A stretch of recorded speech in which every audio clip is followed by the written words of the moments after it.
about the problems on the Korean Peninsula, we should also talk about what's so incredibly, outrageously, and just great that's going on there. South Korea is a real democracy. They were run by the generals after the Korean War, and in the early '80s, I believe it was, the people rose up and installed a democracy. But this democracy was run not by the people, but by the corporations, the chaebols.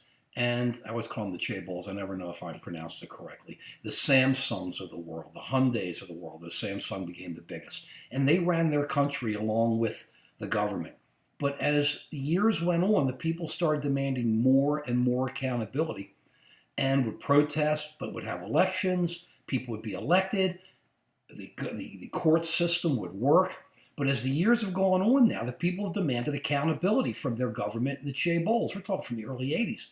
So what we have now going on is this incredible scandal where these corporations have basically run South Korea by owning or being heavily involved with the government. Here in this one was the president and the family of Samsung and the head of that family, who went out and gave like $30 million towards the president, the former president of South Korea's shaman. You don't know what a shaman is, but in this situation, I'm just using the word generally because shaman doesn't necessarily mean anything bad, but it's the person who reads the stars and tells them what to do. And President Park, or ex-President Park, at that point had this shaman, her friend. Her mother was a shaman, and then her friend was, and she got Samsung to give major money to her friend. In return, she made sure that the owner of Samsung would be able to consolidate all this power and become even more powerful. The people went crazy. There's been investigations. There's been hundreds of thousands of people in the street every day in South Korea. No violence, nothing. Just hundreds of thousands of people in the street demanding an end to it. Their Congress went in. They had a vote. They impeached the president. They have arrested the president. They were the CEO of Samsung.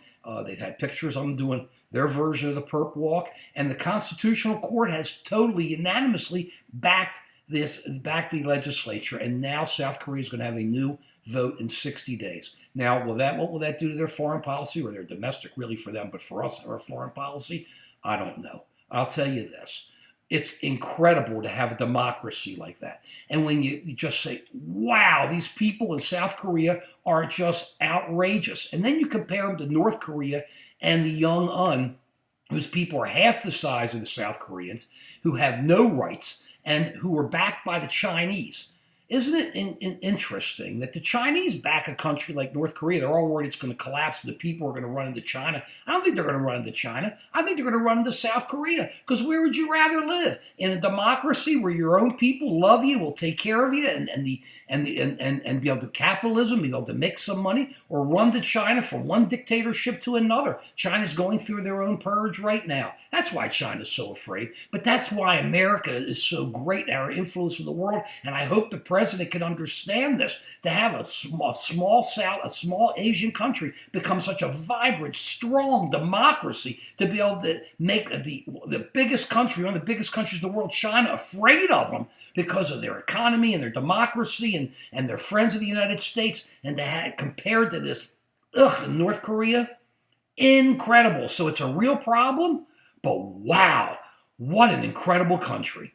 Follow this thing going on in the Korean Peninsula. It is absolutely outrageous. Outrageously good. Peace.